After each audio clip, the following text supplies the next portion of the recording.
Hey everybody, this video is a train wreck and I'm sorry about it. This is not a video review nor a installation guide for the TEC Bike Parts progressive front fork springs for the Triumph Speed Twin.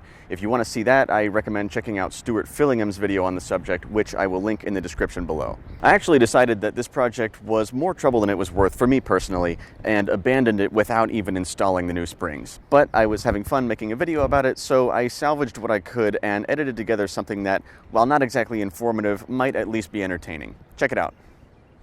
In late 2019, a conversation took place on RevZilla's High Side, Low Side podcast that I think perfectly summarizes the general consensus among people who've ridden a Triumph Speed Twin. The machine that I would buy with your money, my favorite one was the new Speed Twin. It's a great bike, but I do think that the suspension was a little bit lacking for me. I wasn't able to exceed the ability of the suspension on the motorcycle. And maybe that's because you're also about 60, 70 pounds lighter than I am too. Whoa. Wow. You're a svelte young man. I've seen this same exchange echoed on countless forum threads and comment sections. Great bike, except the suspension, unless you're light. It's true that Triumph cut a major corner with the Speed Twin suspension, giving it non-adjustable right-side-up forks with constant rate springs and rear shocks that are only adjustable for preload. I'm sure that the suits calculated that a narrow majority of the Speed Twin's target market wouldn't care about having a high-performance suspension and could live with this basic setup just fine. And in my case, they were right. I weigh 160 pounds and my riding style is relatively tame, so I have not found myself wishing for any adjustability or better damping. However, if I had to nitpick, I do find that my Speed Twin gets shaken around a lot on rough city streets and nosedives really hard under braking, both of which can be unpleasant. The bumpiness is more DC's fault than it is Triumph's, but the nosediving is definitely something Triumph should have thought about before they put this big Brembo brake on the front. I feel like I'd be able to use more of the front brake more easily if it weren't for that dive. Enter TEC Bike Parts. For $100 they'll sell you a pair of progressively wound springs to drop into your fork tubes in place of the constant rate springs that come from the factory. In TEC's installation video for these springs, George Milburn claims that they'll give you, in his words, less crashing over potholes, less dive under braking, and less bottoming out.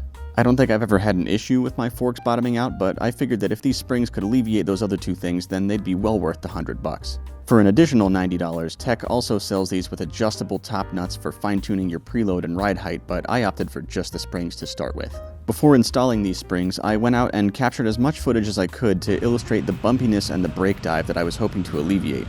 This footage will serve as the before in a before and after comparison. To do any kind of work on the front suspension of a motorcycle, you first need to get the front wheel completely off the ground to relieve the spring pressure in the fork tubes. There's no center stand available for the Speed Twin, so I opted for this 1,500-pound motorcycle lift from Harbor Freight. You may scoff at Harbor Freight's ultra-cheap equipment, and it certainly shows its cheapness, but I always remember something a very wise gearhead once told me. Buy your more expensive tools from Harbor Freight first. When you break one, that's how you know you use it enough to justify investing in a nicer version. I also don't own a paddock stand, so this lift will help me maintain my chain without dripping lube onto the rear tire. Okay, installation time. The tools you'll need are a torque wrench, a 30mm socket and any necessary adapters for said socket, a 14mm crescent wrench, a 6mm hex driver, and an extendable magnet wand. From TEC, I received the springs themselves, 2 plastic spacers, and a set of instructions that look like George printed them out at home. They get the job done, though. Step 1. Using your preferred type of lift, get the front wheel off the ground. Step 2. Use the 6mm hex driver to free your handlebar and swing it out of the way of your fork tube top nuts, or just remove your handlebar entirely and move it aside. Step 3. Using that 30mm socket, unscrew the top nut of the left fork tube. You should use a paper towel to protect the top nut, which is made of soft aluminum. You may find that it's on there a little tight. Okay, it might actually be way too tight. Step 4. Literally break your torque wrench trying to undo your top nut. You'll know you've done this step correctly if your torque wrench no longer has any ratcheting function and cannot unscrew anything. Step 5. Bust out your bigger, better torque wrench and try again, but chicken out when you start to worry that you might break it as well. Step 6. Admit that you probably should have just gotten a 30mm crescent wrench for this. Step 7. Admit that you were really only doing this project so you could make a YouTube video out of it, and that the Speed Twin stock fork springs are perfectly fine the way they are, especially for someone your weight. Step 9. Besides, if an accomplished vintage bike racer like Joe Zito wasn't able to exceed the ability of the suspension, then you probably won't either. Step 12. Go eat some pizza. If you think I gave up way too easily, I get it. But understand that I am not mechanically inclined at all, and I have found ways to screw up simpler jobs than this one. I know that wrenching is a skill I can and should develop, but you'll have to forgive me if I don't want to develop it on my brand new expensive Triumph. Until further notice, I won't be making any changes to this bike that require me to remove something from inside of it. So how do I feel knowing that I'm going to be living with the stock suspension for the foreseeable future? Not too bad, actually. As you'll see in this before and before comparison, before I didn't install the springs, the ride was a little bumpy and divey, but not terrible. And after I didn't install the springs, the ride was still a little bumpy and divey and still not terrible.